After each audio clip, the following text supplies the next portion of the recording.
All right, we are live. Sorry, guys.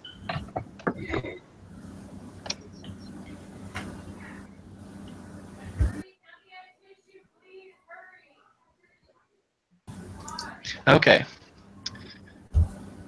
So, yeah, home plate. It was nice to have a little shorter case, huh? Yeah, seriously. Yeah, for sure. Okay. So we're just going through just the questions on the case, right? That's what I understand. Okay. It says home plate instructions. Yep. Yeah, and yes, it's just these ones. yeah. Okay. Yeah, so I got through the first few. I just barely got back from potato harvest like half hour ago, and I just started working on it. So I got the first few. Anyway. All right. So 1A, create a capitalization table for Homeplate at the time of the initial founding of the company. Include the number of shares, price per share, total investment, and what percentage of the firm Lexi owned. Well, for that one, that's just talking about like her initial investment of $1,000, right? Yeah, And she gave herself 100,000 shares. Okay, that's what I did anyway for that one. So each share was 10 cents, and she had 100% ownership. I got 1 cent. Oh yeah, that's what I meant, 1 cent. 1 cent, 100% ownership. Price per share, 100% owned. Yeah, that's what I got. Yeah. Okay, cool. So this is probably a dumb question. When you're starting, I mean, can you just pick an arbitrary number? I mean, how does that work? I mean, number of shares, I guess I'm talking about. You know, however you want to break it up. I understand she did it for a penny just because it's, you know, her, but could you say it's? Oh, I don't know. I'm just wondering if there's rules on that at some point, you know, or how that. I think the only rule is whatever people will pay. You know what I mean? If you can get people to pay a certain price per share, then that's what you said it at. And that's kind of what until you get into that Series A stuff and those professional companies come in and provide a value of your company, and then you divide however many shares you want to divide up by that value. And yeah, so I guess no matter what the starting point is, it's gonna equal out, you know, based on the valuation. You know, right? The numbers don't matter. Yeah, just interested. I'm no expert though. I really have no idea. That's my assumption. I heard there's a really cool investment class. I didn't take it. I took some other stuff instead for the business major, but I heard it was really cool. A lot of stuff like that. Yeah, I was going to take it, and then I actually thought I was signed up for it for this semester, and then apparently I wasn't. So yeah, that was cool. I was all excited for it, and I looked at my schedule. I was like, I swear I signed up for that, but I guess I didn't. All right, so I guess we all agree on 1A. So 1B, create a capitalization table for Homeplate, assuming that the angel investor invests $50,000 at 50 cents per share. Assume that Lexi issues new shares to the investor, so she retains her original 100,000 shares. How many shares would the angel purchase under this proposal? What share of the equity would Lexi own? What share would the angel own? So what I did on that one, so I put in there $50,000 for their total investment at 50 cents per share, and I got 100,000 shares, so it'd just be 50% for each Lexi and Angel. So Agreed. What was your total number of shares? What was that? What was your total number of shares? I got 100,000. Wouldn't it be Per. 200,000? Per, yeah, 100,000 per. Yeah, 100,000 per. Yeah. per investor, or I guess per shareholder. Yeah. So you guys got that? I guess the case or one of the readings gave us kind of how to make it, how to do the table thing. And I got in my like total line, I got 200,000 number of shares, 200,000. The dollar per share is 51 cents because that's the 1 cent plus the 50 cents. And then I got like the total investment up to that point was 51,000. Is that what you guys got? Yeah. Yes. I just separated them out between Lexi and Angel, though. Yeah, the way I had it set up, if I were to total price per share and the investment dollar amount, I would come up with the same thing. I should probably go do that.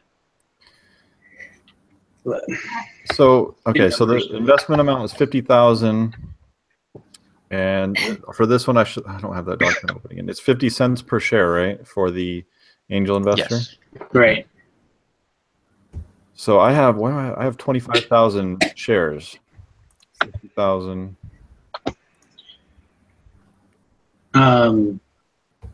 Well, if you divide the 50,000 by the 50 cents, it should just give you 100,000. Did you multiply? Oh, I multiplied. Why did I multiply? Yeah, I just multiplied. Let's see.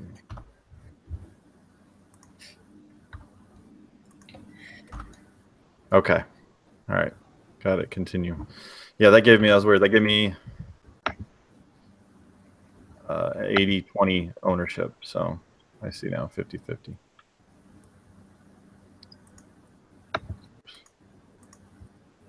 Okay. Cool. So 2, create a capitalization table for Homeplate, assuming that the angel investor invests $50,000 at $2 per share. How many shares would the angel purchase under this proposal? What share of the equity would Lexi own? What share would the angel own?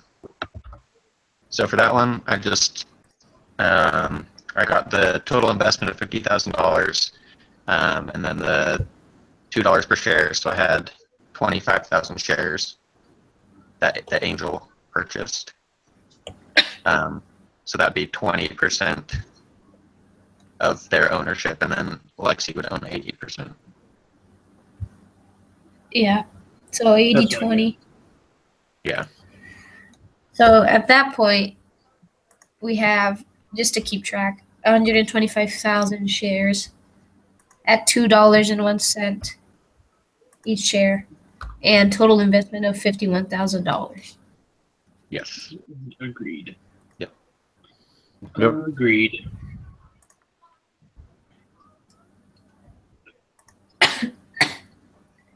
All right. So number 3, assuming Lexi and the angel agreed on $1 per share in the seed round, what share of the company would she own after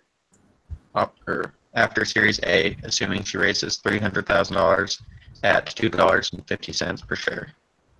What share of the company would the angel own on Potato Rock? So I haven't yet done this one. So for this one, I got. Well, she has 100,000 at 1 cent, so 1,000. Then the angel investor, if they settle at $1, would have 50,000 shares at an investment of $50,000, giving them 19%. And then the other one, if they did $250 per share, investment of $300,000, and they would get 120,000 shares, giving them 44%. I don't know if that's what you guys got. That is exactly what I got. Yeah, after fixing my yes. Okay, cool. So at that point, the company's worth $351,000, at $3.51, and it has 270,000 shares. Concurred. Yep. That sounds right to me. Now the next question was a little tricky for me, so I don't know if I have that one right. I'm curious to see if my answers match anybody else's. So.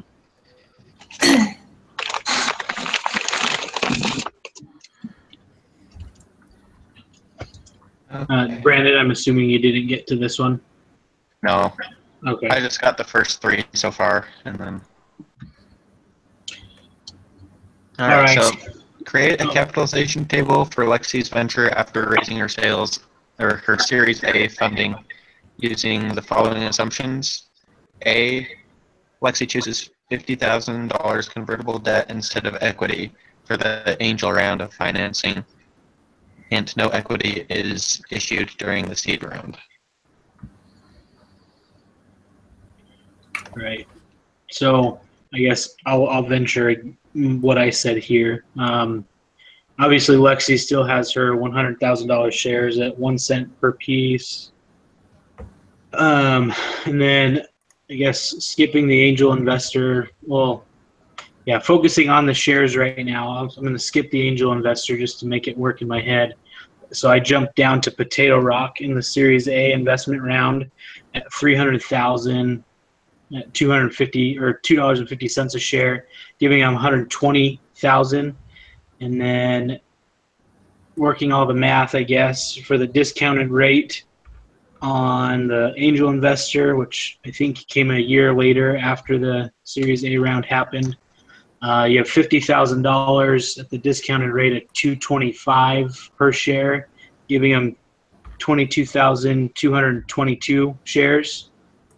So the breakdown there would be 242,222 shares, with Lexi owning 41%, the angel investor owning 9%, and Potato Rock owning 50%. So I got something different. Oh man! So I got the same thing. I mean, I got the same thing as you. I don't know if I have like Potato Rock 49.54%. Yeah, I don't have any decimal places out. So okay. So what was well, I guess we can agree on the founders and Potato. We just have to look at the angel. What was the assumption again? Because it was 50,000, right? 50,000, and when I read it was a 10% discount. Right. So at that point, what number of shares did you use to get the price per share at that point? I actually just went. I didn't use price per share, or I used price per share, not the number of shares. So when Potato Rock bought at $2.50 a share, I took the discount off the price per share. So 10% off of those 250. 250. Yeah. Yeah, that's what I did too. Because when the guy was, I took that assumption from the video, the guy explaining the convertible debt. Right. I think the example showed a $1 price per share, and someone had a 10% discount, so they paid 90 cents per share. Right. So go ahead. Okay. Yeah, I just got it. I did something else. I don't know why.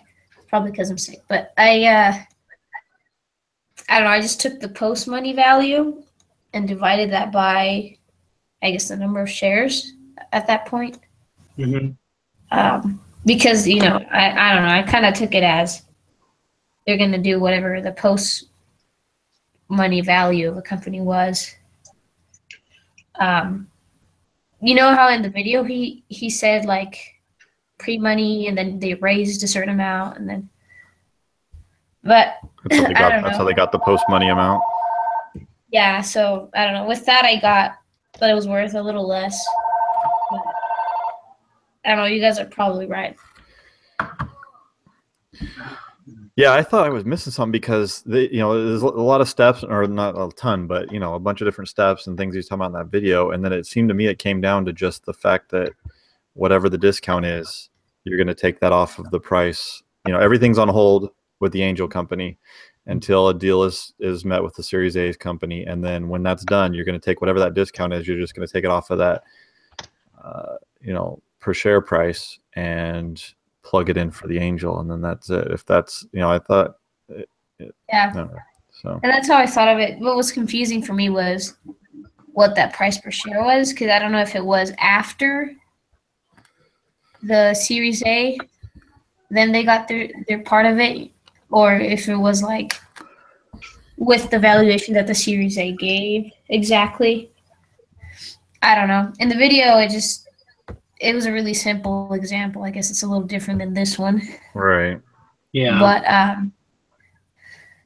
yeah, because it doesn't, in the video, it just gives you the price per share based on, you know, the 3 million or whatever that the other company gave. So I don't know. I was a little confused by that one, but yeah, I'm okay with whatever you guys said, honestly. I mean, is the difference you had from what you initially did, is it a huge difference? Not really. Not a huge difference. It's What was- other than the price per share is different. Okay. What was the total number of shares you had, I guess, for the angel investor? It was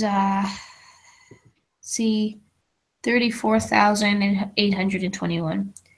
But that's Okay. based off of, I don't know, my thinking was what it was worth after they already raised that money. So the company isn't worth I don't know, the 51,000 anymore. Just it's worth the 351,000. And then with those shares too. But honestly, I don't think I'm right, or I don't know. I don't know any of these stuff, so I trust you guys.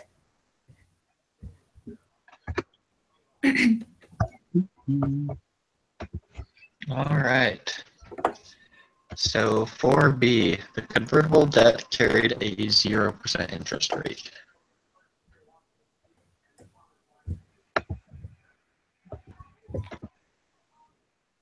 Which makes it nice. Does it convert them? Yeah, I think these are all just assumptions you're using when you build your table, right? Yeah. So So it's the 0% interest means she doesn't have to pay anything extra on top of the 50 grand in equity. oh, so this is all what we just barely did then. Yeah.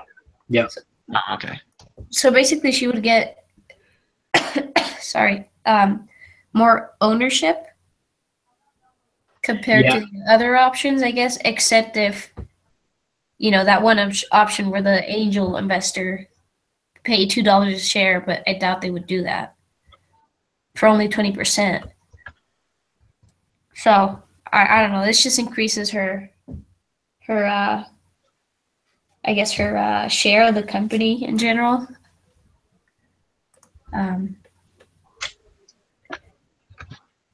I think it would be beneficial. I don't know. What do you guys think?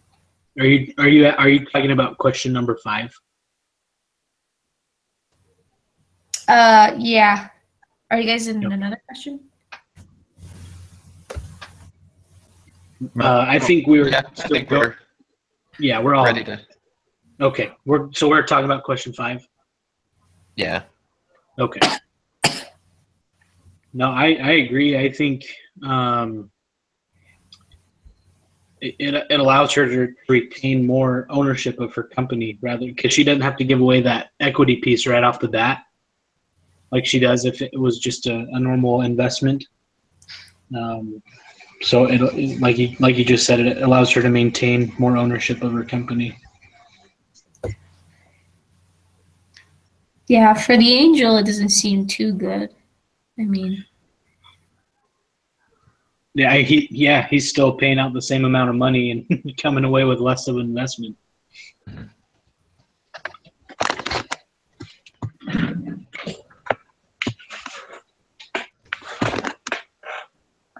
especially at a 0% interest. I know I would never want to do a 0% interest if I was giving away my money. Yeah, no kidding. Yeah.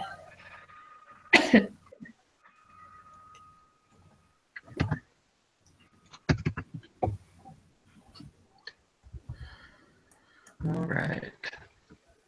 And then the venture capital firm, I mean, they're because so it seems like the savings, or not the savings is a bad word.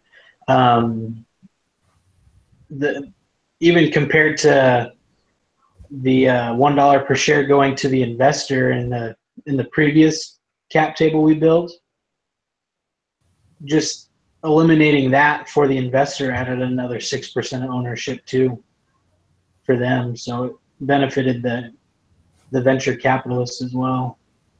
Mm-hmm. Yeah. Yeah, they're paying the same. They're getting more. Well, a higher percentage.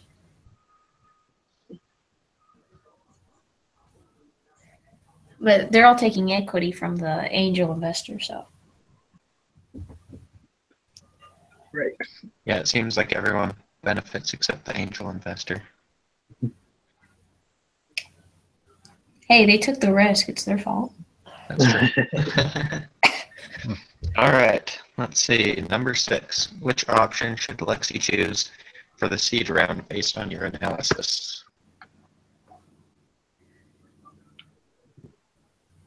So we're comparing just the previous one we did with this one. The one where she had 7 and 19 and 44% versus the one where she did the what's it called? Convertible debt. So those two. When you do the pre-discussion poll, it asks. I mean, it asks about all 4 of them, or 4 of them. Yeah, the 4 different investment options. Because I mean, the first ones were just using the angel. Right. Well, the first 2. Yeah, and then the other 2.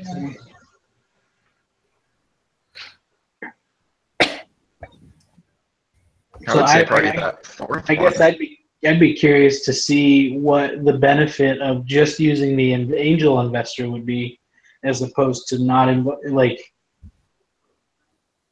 because it really was those were 2 options, and I'm like, well, you don't have as much money to invest when you don't use the venture capital. So it kind of depends on her financial situation, if she needs the money or not. Right. So I'm a little confused. So there's the option where she went 50-50, right? That's one of them. Mm-hmm. Right. And then there's the other 80-20. Right. Yeah, which is a better option for her because she retains more ownership and still gets the same amount of money. Right. So I think, and I don't know, I don't think, maybe it isn't obvious, but for me, the obvious choice is to go with the convertible debt, because she ends up with the most amount of investment capital and maintains the highest percentage of ownership. Mm-hmm. Yeah, that's the one I was thinking too. Outside of obviously just using the angel investor, but what was the last option? How did the percentages look like? Was it 41 and 41, 9, and 50? Okay. Yeah, I think it's based on what her goals are. If she really wants to scale the company, that one would be a good option. Now, I don't know if the angel investor would want to do that. But almost sounds like he doesn't have a choice. Yeah. Just in case. Because he was offering 50 cents, so it was a little low here.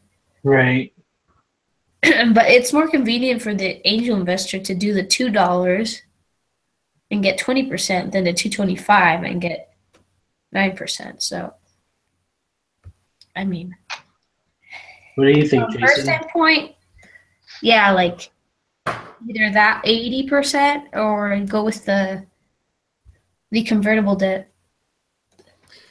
Yeah, I was just taking everything on the perspective that we're trying to get the best. What's the best for Lexi and her purposes and stuff. And I agree. It's kind of funny with the angel investor, like what thinking about their motivations and what their game is. But the convertible debt is what I went with on my choice based on just those in percentages.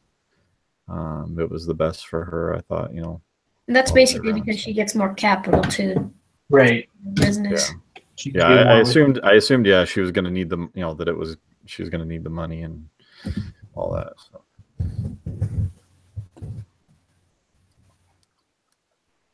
But it was interesting. I didn't know about this concept before, and I didn't think it would really play out that way. I don't know what I thought, but I didn't think it would be that dramatic. So, Right. pretty interesting.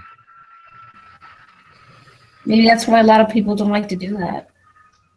At least Well, not 0% almost- rate.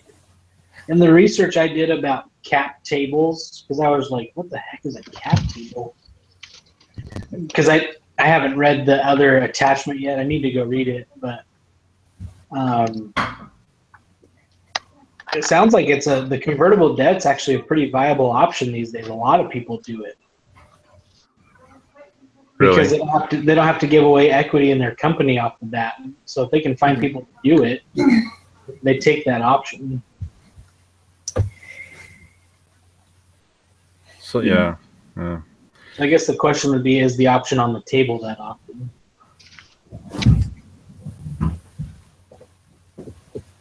Yeah, I mean, it's pretty simple what they showed, and it's like an exhibit where it shows you, gives you an example. Yeah. You probably that made it a lot easier for me. I was able just to follow the exhibit. So. Yeah, because I saw ones online, and I'm like, what the heck is this? And then so I just looked in the reading, and I'm like, oh, okay.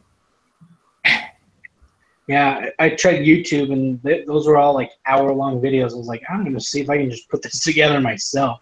So I kind of did, and I guess I got kind of lucky on coming out with the right numbers, I guess. Yeah, it's kind of logical, just percentages, but Right. the table just keeps it organized so you know what's going on, like the totals and stuff, where you're at. Yeah.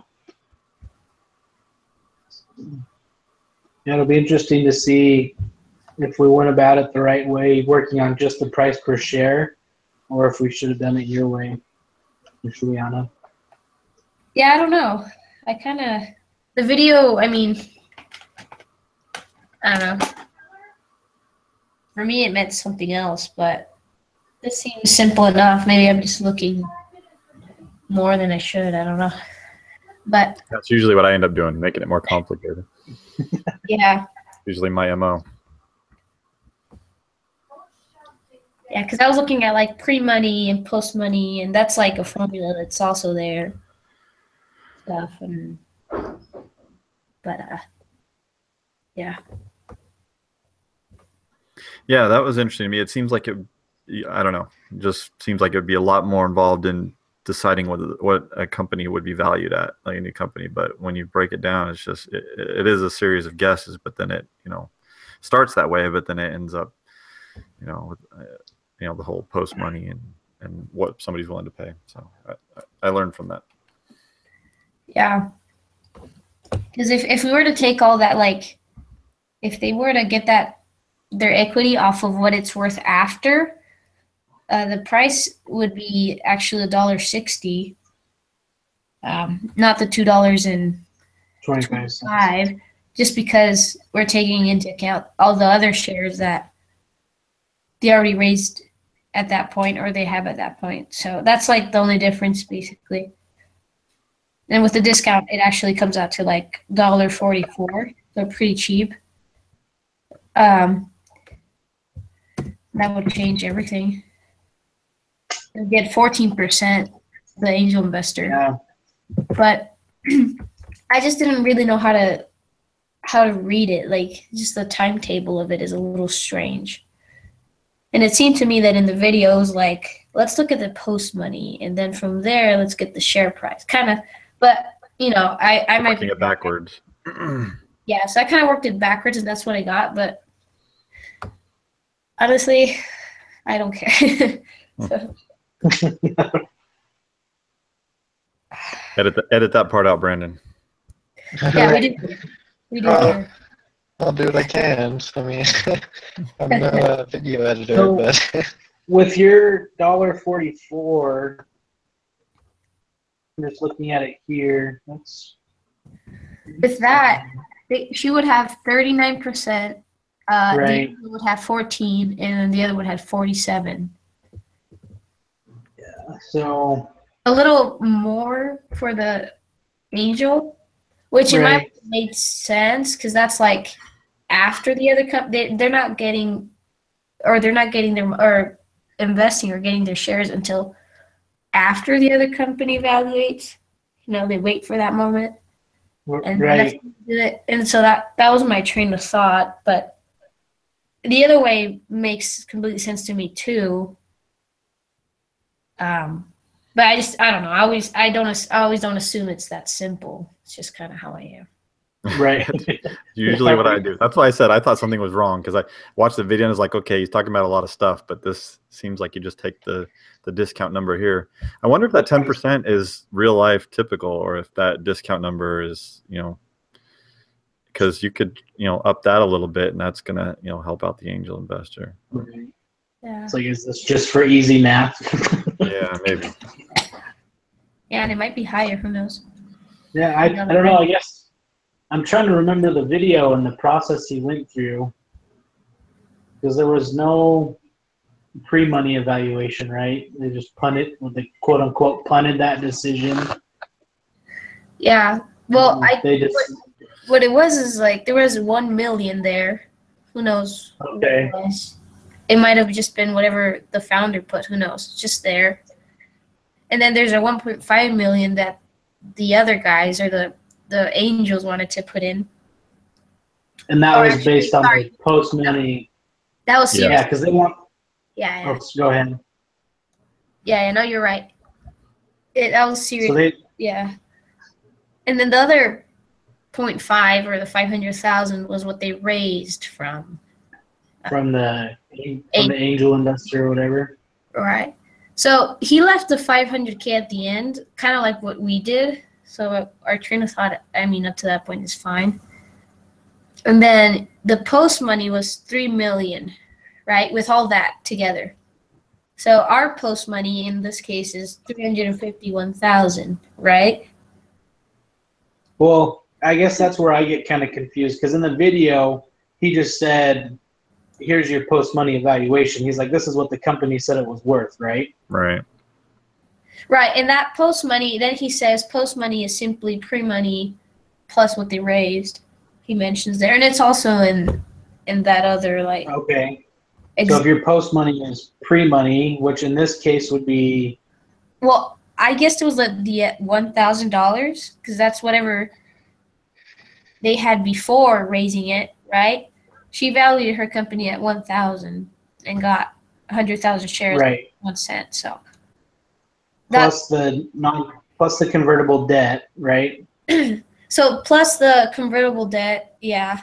And then that's 51,000, and then that's also plus the 300,000, right? So that's like plus everything. Because in the video he includes the angel and the Series A investor for that 3 million. Yeah. So that's what that's where it gets a little tricky. But if we were to do it how the video is done, then our post money would be 351,000. Right. And then all he did he just gave us that the price per share was $1, but then he got that dollar by dividing the number of shares, or the number of the investment, so 3 million divided by the shares, Right. which was like 3 million, basically. So Huh. that's how he got the dollar. So in this case, you'd be dividing the 351,000 by 120,000. I think it'd be the 220,000, Oh yeah, sorry, 220. And that's where you get the 144. That's where I got the 160, and then the 144 is just The 10%. discount. Yeah. Discount. So in that case, it looks a little better for the investor because that 9% looks a little low. Right. But I honestly like I said, it could be this way, it could be the other way. Like I have no idea. After walking through it, I think your way is right. I mean, and that's the thing. I don't, because at that point there's 220,000 because we're not supposed to include what the shares they would get, right? Mm-hmm. Yet. Yeah, but then after all said and done, you have the 254,722, right? Yeah. Mm-hmm. And then they would get 14%. That makes sense, and that makes sense after walking through it. Because, yeah, I think your biggest the thing that's convincing me is, and I totally spaced it when I was watching the video, is that post money, there's an equation for finding the post money value, and I think that's what you're supposed to work off of. Yeah, I just think that's why they would do it anyway, is to get that post money value, right? Right. You get a discount of whatever that would be. Why does he do why they wait Why does he do the discount off of the share price then? Sorry, what was that? In the video, doesn't he do the discount off of the share price though, instead of the? Yeah, he does, but I think Juliana pointed out that his share price was based on the post money value of $3 million, and then there were 3 million shares given out. So the $3 million divided by the 3 million shares is a $1 price per share. Okay. And then that's where the discount came from. Is because it just happened to be the same in that case. They made it simple. That's why it was a little confusing with ours, because it's like it's not a 1-to-1 ratio. It's a little. So what you're telling me is it wasn't as simple as I thought it was. Well, again, I don't know. Like yeah.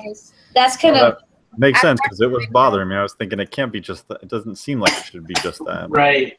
Well, and I mean, I had similar thoughts when I was going through it. I was like, this math's too easy.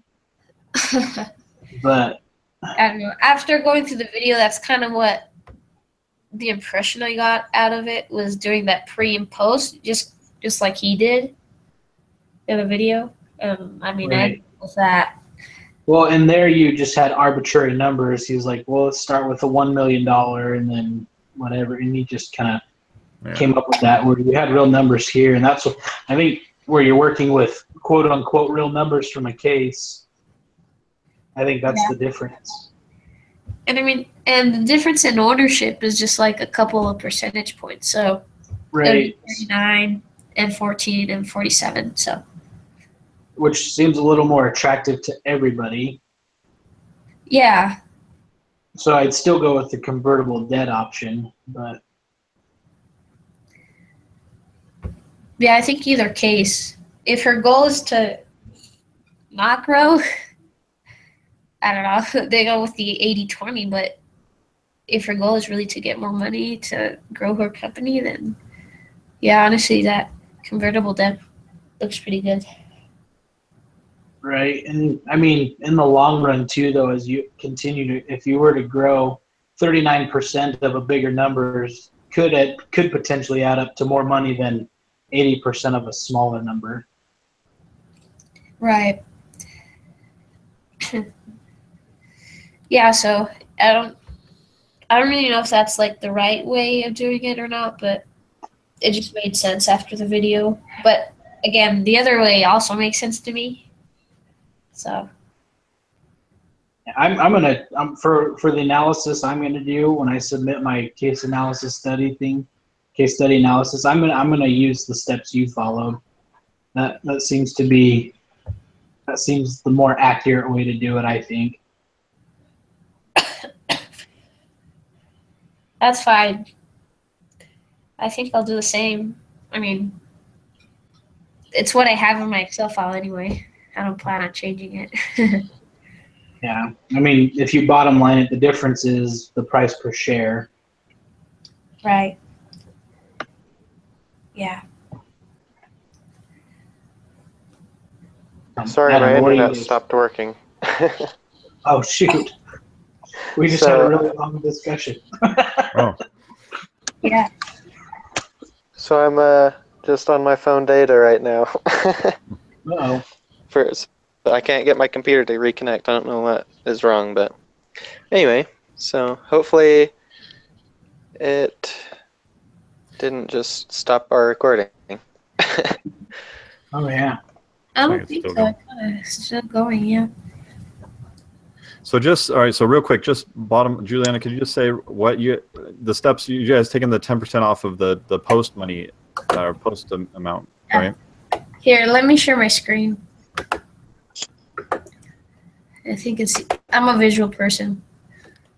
So, this is kind of the whatever tables we had to do. I just followed the thing that was in the case. Yeah. Not the case, but in the other reading we had. I didn't read the whole thing. I just saw this. So don't read the whole thing. It's not worth it. Or Too late. So I liked it. Yeah. So this is just the investment she made. This is the first one. Then this would be with the 50 cents. This would be with the $2. This would be doing all three at different prices. And this is the convertible debt one. Right. So I just put some numbers on the side, kind of what he did on the video. And then I just got, the pre-money was 1,000, and then he raised 250,000, which was a 300,000, and the 50,000, and then that gives me the post-money valuation of the company. So that's how much it's worth.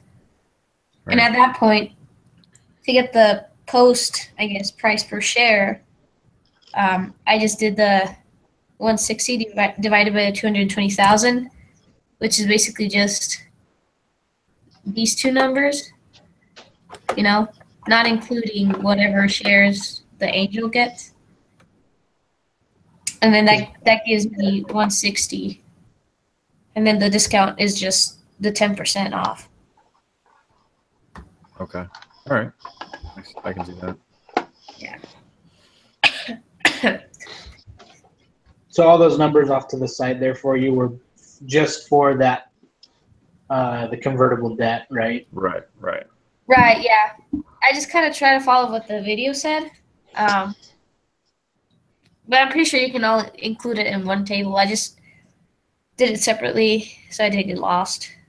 There's a lot of numbers, so. But yeah, that's what I did.